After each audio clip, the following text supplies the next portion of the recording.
Audrey, as usher, can I ask your assistance for a second?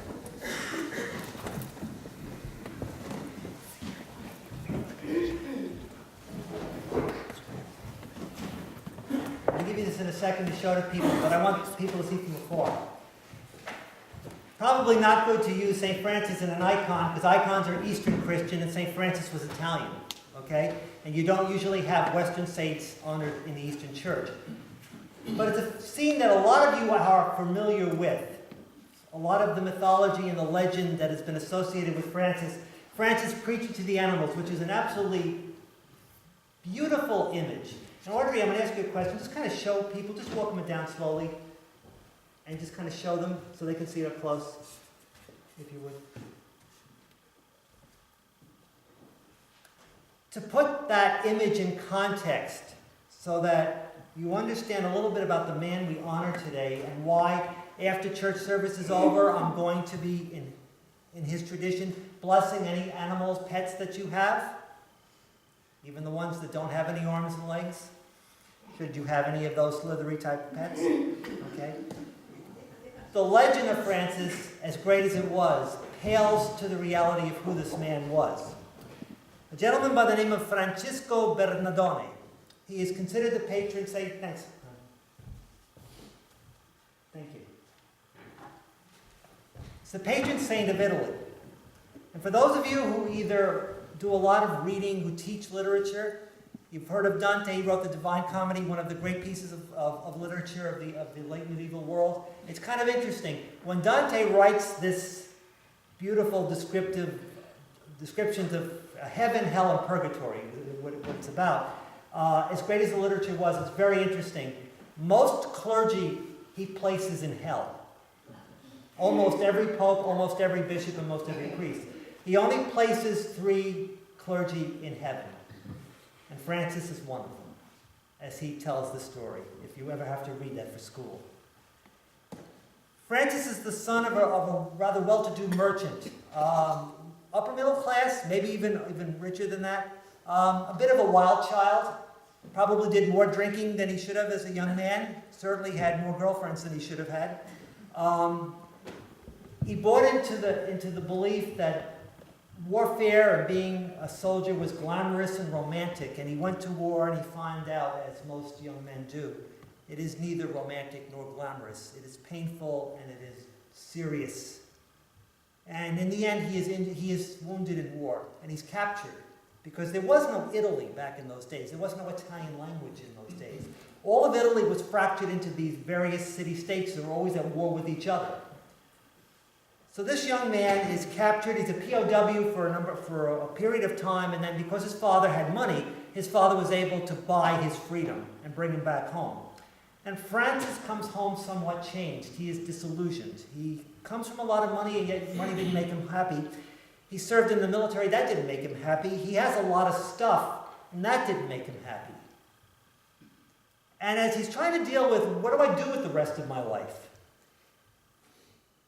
From his diary, from what he wrote about his own journey, he says he begins to feel within himself, more than hear the voice, to perceive and feel the voice. Francis, I want you to rebuild my church. And he hears it often enough. And being a guy, you women will get this, we guys are not always the brightest light on the planet, and we tend to be somewhat literal. So Francis hears this voice that says to him, Francis, rebuild my church. So what does he do? He goes into the shop, he gets the hammer, he gets the saw, he gets the wood, he goes down to the local parish church and starts rebuilding San Damiano Parish, which was a chapel that was in a lot of disrepair. And literally he starts rebuilding the building. And God, as Francis tells the story, in a very gentle way said, no, stupid, that's not what I meant. I want you to rebuild who we are as a church. Rebuild my people. Rebuild their relationship with their God. Let them understand what a relationship with Christ really means.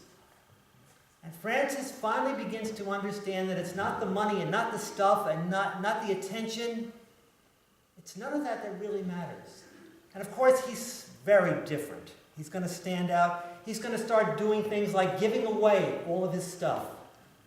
He gives away money. He gives away stuff in the house. Of course, not all that stuff belonged to him. It belonged to his mother and father. And he's giving away to everyone, okay? And his dad was not all that happy with this. And in this great confrontation that doesn't get told in the story of Francis, to kind of tell you the kind of person he was, there was this one-on-one, face-to-face, where the father confronts his son in the middle of the town square. And he tells him, you either stop doing what you're doing, or I'm cutting off your finances. And as an act not only of defiance, but really trying to explain that he really felt that God was calling him to something new and different, and he really had been reborn, he literally takes the clothes off his back, hands them to his father, and walks away without a stitch on. He said, I came into the world naked, I begin my rebirth naked. And in that way, his family rejected him. And he begins to live as Jesus lived. He lives as a wanderer. He lives as a preacher. People think he was a priest. He was never ordained a priest. He never believed he was good enough to be a priest. He wore a very simple robe. Why was it brown? Why did the Franciscans wear brown? Originally because brown doesn't show the dirt. Because when you're living from hand to mouth and you are living a life of poverty, you don't often have a lot of discretionary money to wash your clothes.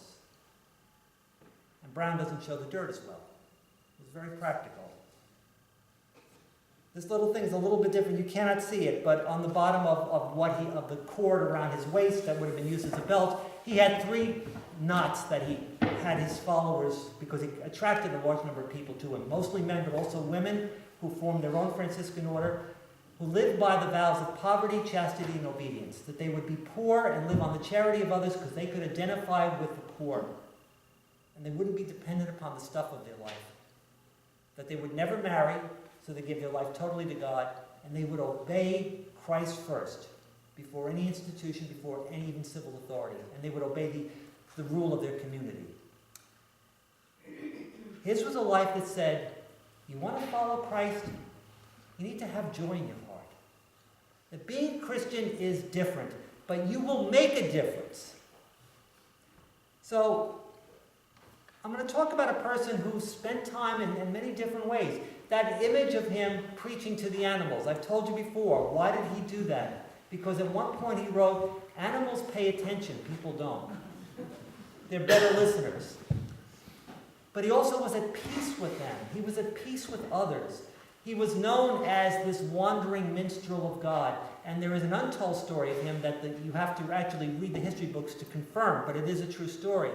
He got caught up in the Crusades which were going on, these battles between the Christian Europe and the Muslim Middle East. And Francis, being the man of peace, plopped himself down between the 2 warring armies. The legend says he met with Saladin. He did not meet with Saladin. That was not the Muslim ruler. 2 different centuries. But whoever was the Sultan, he walked into his camp wearing nothing but the robe, speaking as a Christian, begging him not to go to war. He then went to the Christian camp and begged them, and plopped himself in the middle until the 2 armies went away. And that is true. He was that respected. He was that much held in awe. And the other important thing about Francis is that he really understood, if you want to see what love looks like, look at the cross. Look at what God has done for us. The cross is the symbol of love. The cross is the one symbol the world should not turn its eyes away from.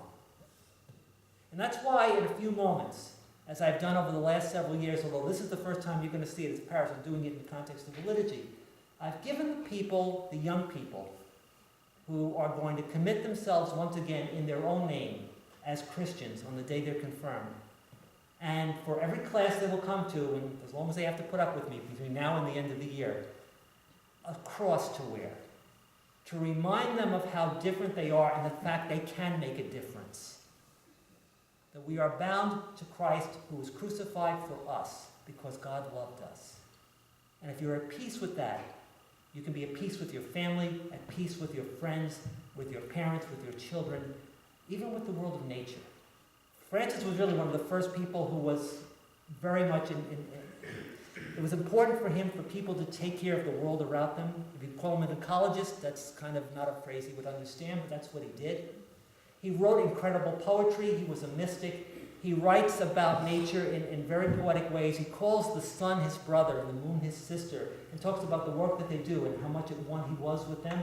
He also could call death his sister whom he loves. Because death is the one who keeps us from being trapped here in aging bodies and allows us to go home to God. And we thank you, Sister Death, for what you do for us. He made a difference. The 4 people I'm going to invite up in a couple of moments, I challenge them in their life to make a difference. For those who have been confirmed and who have tolerated me over the course of the years, I challenge you, make a difference. And to those of you who are adults, who live the gospel in your own way, in your own day, I don't care how old you are, what religious tradition you have come from or going to, as a Christian, as a believer, make a difference. Let the world know that Christ acts through you, because our world desperately needs that. Amen. Amen.